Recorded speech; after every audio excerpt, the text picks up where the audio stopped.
केज येथील शासकीय विश्रामगृहाच्या बाजूलाच असलेल्या सार्वजनिक व बांधकाम उपविभाग कार्यालयासमोर आपण जे आमरण उपोषण या ठिकाणी चालू केलेलं आहे.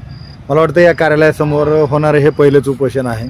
यापूर्वी या ठिकाणी कधी कुणाचं उपोषण झालेलं नव्हतं. हे पहिलंच उपोषण तुमचं या ठिकाणी आहे आणि मग तुमच्या या उपोषणाचा आज हा 3रा दिवस चालू आहे.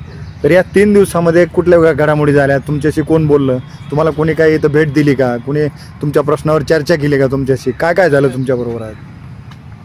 पहिल्या दिवशी 22 तारखेला आम्ही इथं उपोषणाला बसल्यानंतर पोलीस प्रशासन केज आल्यानंतर इथले कार्यालयीन क्लार्क आहेत थोरात साहेब, ते आले. त्यांनी आम्हाला सांगितलं की तुमच्या जमिनीचे दानपत्र आम्हाला दिलेले आहेत तुमच्या पूर्वजांनी लिहून. आम्ही त्यांना म्हटलं की ते दानपत्र आम्हाला द्या, तर ते आज तागाय त्यांनी दिलेलं नाही. इथे दुसरे काळे साहेब होते, त्यांनी आम्हाला मंडप वगैरे टाकू दिला नाही. ते म्हणले तुम्ही जर मंडप टाकला तर आम्ही तुमच्यावर कारवाई करू. त्यामुळे आम्ही पोलीस केज यांना कळवलं. त्यांच्या मध्यस्थीने त्यांनीच आम्हाला मदत करून इथं मंडप टाकायला बसवून दिलं. आज 3रा दिवस आहे आमचा उपोषणाचा. आजही ते थोरात साहेब आले होते. तेही तेच प्रत्येक वेळेस तेच सांगतायत की 20 वर्षापूर्वीचा रोड आहे, 20 फुटाचा नाही 30 मीटरचा म्हणजे 100 फुटाचा रोड आहे. आणि आमचं हे 100 फुटाचाच रोड असतो. आम्ही जो गावठाण सुकळीमधला जो रोड आहे तो जिल्हा परिषदेला देऊन टाकलेला आहे. तो कशा प्रकारे दिला, कुठल्या योजनेमध्ये दिला, कुठल्या साली दिला आहे यांच्याकडे काहीच माहिती नाही. यांचं फक्त एकच आरेरावी आहे की आमचा तो 30 मीटरचा म्हणजे 100 फुटाचा रोड आहे ना, आम्ही तो ताब्यात घेणारच. आम्ही पोलीस प्रशासनासमोर त्यांना सांगितलं की हा इल्लीगल रोड आहे, याचे पुरावेही दाखवले. आम्ही इथलं वृक्षतोड झालेली आहे त्याचे सुद्धा व्हिडिओ दाखवले. तरी यांचं काही म्हणणं नाही थोरात साहेबांचं. ते म्हणतात तुम्ही मळेकर साहेब आणि कांबळे साहेब इंजिनियर हे आले यांच्याशी बोला. आज 3रा दिवस आहे. कांबळे साहेब आणि मळेकर साहेब यांनी आजपर्यंत इकडं कसलेच फिरकलेले नाहीत. 2022 मध्ये या रोडची लोखंडी सावरगाव ते माळेगावपर्यंत रोडचं काम झालं होतं 27 कोटीचं. हा रोड असा आहे की 20 फुटामध्ये झालेला आहे. हा आम्हाला संशय आहे की 5 कोटीमध्ये हा रोड झालेला आहे आणि हे जवळजवळ 22 कोटीचा अपहार केलेला आहे.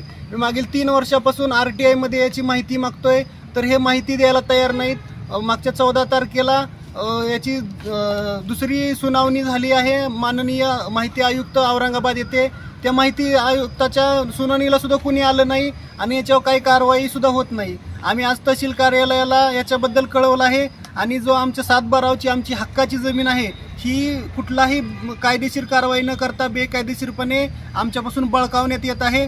आणि हे प्रशासन कुठल्याही प्रकारची आम्हाला दाद देत नाही. तरी आम्ही या ज्या RTI मध्ये माहिती मागवली होती यांनी दिली नाही किंवा आमची जमीन बळकावत आहेत, यांच्यावरती गुन्हे दाखल करा म्हणून अशी आम्ही आज तहसीलदार साहेबांच्याकडे मागणी केलेली आहे.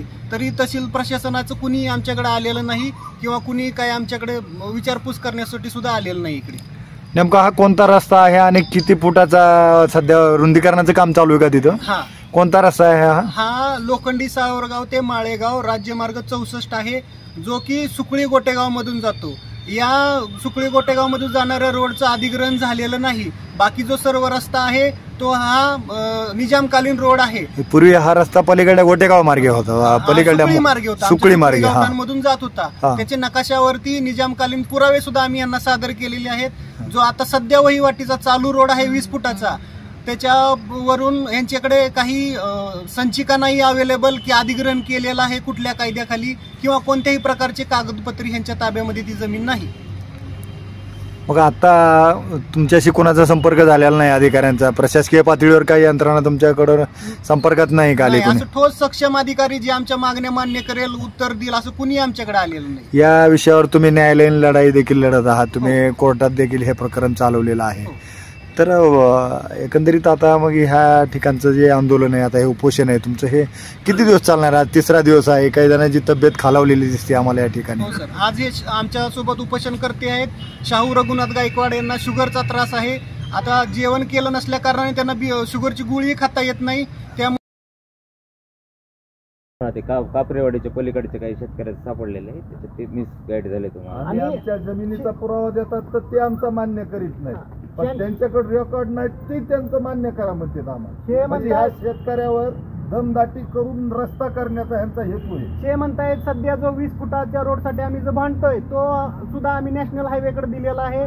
त्याची सुद्धा मी मागणी केली, त्याची सुद्धा यांनी काही पुरावा दिलेला नाही. म्हणजे तुम्हाला असं म्हणायचं की सदर जो तुमच्या गावचा रस्ता आहे आणि त्या रस्त्याचं जे सार्वजनिक बांधकाम उपविभाग यांच्याकडे कुठल्या प्रकारची नोंद आहे असा आपला आरोप आहे का? नाही हो, नाही, नोंदच नाहीये यांच्याकडे, बिलकुल नाहीये कुठली. यांनी सांगितलं, मी यांना अर्ज दिला होता की गावठाणमधून जो तुमचा निजामकालीन रोड जातो तिथला अतिक्रमण हटवा आणि तिथून रोड करा.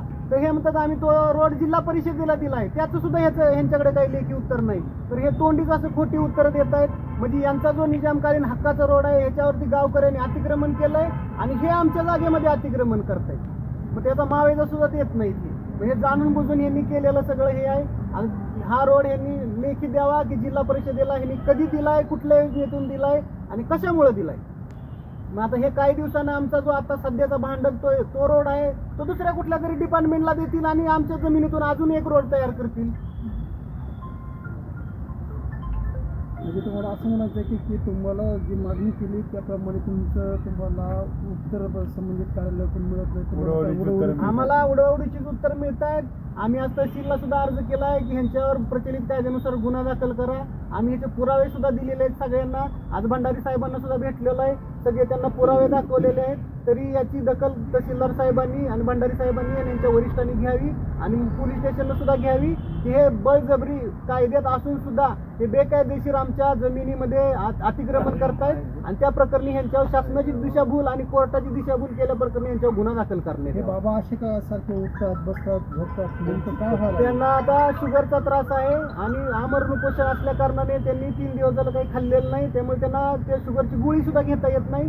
आज सकाळी दवाखान्याचे डॉक्टर आले होते, त्यांनी सांगितलं यांची तब्येत खालावली आहे, उद्या जर उपोषण नाही सुटलं तर यांना ऍडमिट करावं लागेल दवाखान्यामध्ये म्हणून. एकंदरीत हा विषय पाहिला असता असं लक्षात येते की तुम्ही त्यांच्यावर गुन्हे नोंद करायची मागणी करता आणि ते तुमच्यावर गुन्हे नोंद करायची मागणी. हो, परस्पर एकमेकावर गुन्हे नोंद करण्याचा दाखल केलेले त्याच्या अगोदर दाखल पण केले. 353 आमच्या खोटा गुन्हा दाखल केलेला आहे आणि आता आमची ती सुनावणी सुद्धा तेच न्यायालयामध्ये सुरू आहे. आणि हे वरिष्ठांना चुकीची माहिती देत आहेत, चुकीची माहिती. तुम्ही सुद्धा मागणी करताय की त्यांच्यावर गुन्हा दाखल करण्यात यावा. त्यांनी शक्य माननीय उच्च न्यायालयाला मध्ये सुद्धा ऍफिडेव्हिट खोटं दिलेलं आहे की हा रोड 39 वर्षापूर्वी केला आहे आणि आम्हाला उत्तर देताना सांगतायत की हा रोड 50 वर्षापूर्वी केला आहे.